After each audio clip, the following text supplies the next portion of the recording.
Well, our topic tonight, a very interesting one, dealing with employment law, what your boss can and cannot do. Really a lot of great questions and that we've been talking about in topics. So thanks to everyone for calling in. We're going to turn now to Jeff, who is over in Boaz. Jeff, we appreciate your patience this evening. If you will, go right ahead with your question.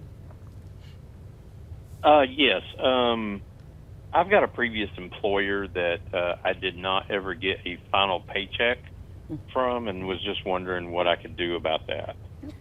So if you don't get you are entitled to your final paycheck, and so if you don't get that, the easiest thing that most people can do is go to the Department of Labor, and that's not the Alabama Department of Labor, it's the Federal Department of Labor, and they handle issues under the Fair Labor Standards Act, and these are the ones that they really jump in on really quickly. They'll send them a letter and have them pay you that money. You can also sue. You can sue yourself in a state court. It's a breach of contract, and there's a claim called work and labor done that you can also file, and you can go down, depending on how much money it is, you can go down to the district court and you can actually file a lawsuit for the breach of contract. You performed a service, they were due to pay you, and they should.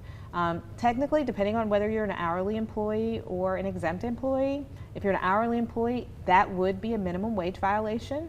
And so you can also sue under the Fair Labor Standards Act yourself, and you would be entitled to get 2 times the amount they withheld from you plus your attorney's fee. So there are remedies for you if you're an hourly employee that could involve going directly to court yourself.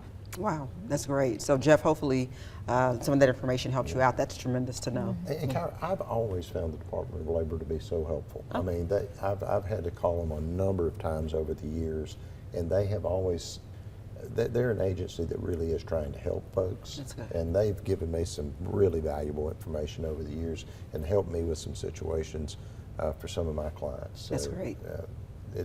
Call them if you need them, because they're there to help. And would you recommend Jeff call them, or can he just go on their website and find what he needs, or what would you recommend for So that? you can, 2 things. You can call a lawyer. If you're an exempt employee, you can certainly call a lawyer who can help you. It actually generally won't cost you anything to get a lawyer for a minimum wage case, because the attorney's fees have to be paid by the other side.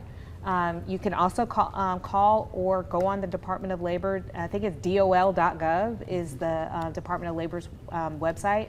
They can take a complaint from you, and they will get in touch with the employer to find out why you haven't been paid. You can file a lawsuit yourself. So there's a number of ways that you can get that check, that you are entitled to that check if you've worked, and they can't dock your pay just because you've left the job. Talk a bit about the fee shifting element of so many of these claims, because it's so important. Yeah, so most of the Congress, when they enacted the statutes that help employees, realized that a lot of times people aren't getting paid a whole bunch of money, and so they're not able to pay a lawyer for representing them when they're going up against a company. And companies have a lot more resources. So to incentivize lawyers to take the cases, they created fee shifting provisions in most all employment laws that allow you to recover your attorney's fees if you win. So a lot of times, it's not always automatic that you'll get the attorney's fees, but in cases where your wages have been docked, those are automatic attorney's fees. And so in most cases, discrimination cases or wage cases, there is a way to recover your attorney's fees if you go to trial and win. And very quickly, because we have John on the line, but very quickly, exempt, non-exempt. Yes. Basic definition for folks at home. So an exempt employee is a person that is paid for the job that they do and not the hours that they work. They're typically not punching in. You're going to find those to be people who manage other people, salespeople who are like commission-based salespeople, doctors, lawyers.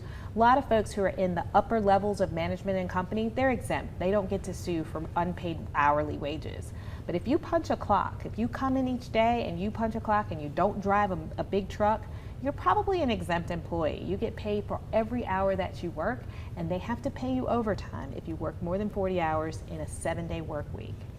That's great. Wonderful.